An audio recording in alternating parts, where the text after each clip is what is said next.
How can China be ideologically communist while still existing within the capitalist mode of production?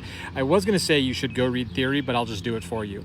China is a socialist country run by a communist party that is currently speed running through capitalism with the explicit intent of reaching the economic stage of socialism by the year 2049. So according to Marx, you have 4 economic stages, each of them usually punctuated by revolution because the people in power are not willingly going to give up their place in the hierarchy. You have feudalism, capitalism, socialism. And once every country is socialist, then you have communism. Communism is a utopian vision for the future. It's not possible to have a socialist country, but you can ideologically have a country run by a communist vanguard party. That's what China is. Now, when China had their socialist revolution in the 40s, they were feudalist. They declared themselves socialist, and they were poor for decades under Mao. Once Deng Xiaoping came in the 70s, he said, we need to not do poor socialism. What we need to do is develop our economy using the capitalist mode of production to develop our infrastructure necessary to reach the economic stage of socialism. That's what they've been doing since the 80s. They have been speed running the economic stage of capitalism with the explicit intent of reaching socialism by the year 2049, again, with the commanding heights of their economy controlled by a communist vanguard party. So the Chinese Communist Party would agree with you that China's not socialist yet. They are actively working on that. And even under the capitalist mode of production, they've completely eradicated abject poverty. They're the only country on earth to do this.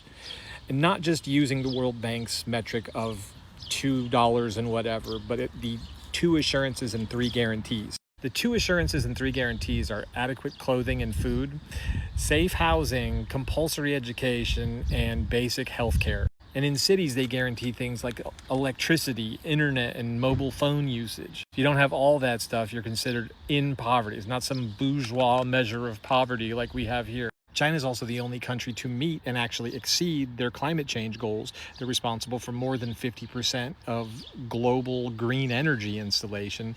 And they've got their Belt and Road Initiative, which seeks to actually develop the global south and give those countries a seat at the bargaining table rather than letting Western countries continue to loot them for their resources for the rest of eternity. And sure, they've got billionaires, but they keep executing them for corruption and breaking up corporations that get too big and powerful and endanger the government's goal of working for all their citizens.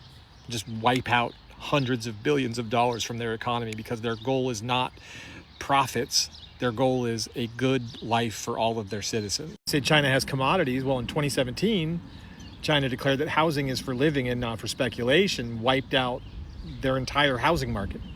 Because what they're more concerned about is people having a place to live in rather than having housing as a commodity. And if you think that they're not willing to do that with the rest of their economy as it gets closer to the year 2049, you're delusional. I could go on and on about why China is the most based government on earth today in 2026, why they are the vanguard of actually existing socialism, but I will give you some books to go read. Go read The East is Still Red by Carlos Martinez, Party Life by Eric Lee, and China's Great Road by John Ross. I'm still working through that. No government is perfect or above criticism, but if you can read through all 3 of those and still come back to me with a straight face and say that China's bad and that you should keep criticizing all actually existing socialist governments, I don't even know what I would say to you. I probably would say you have no reading comprehension.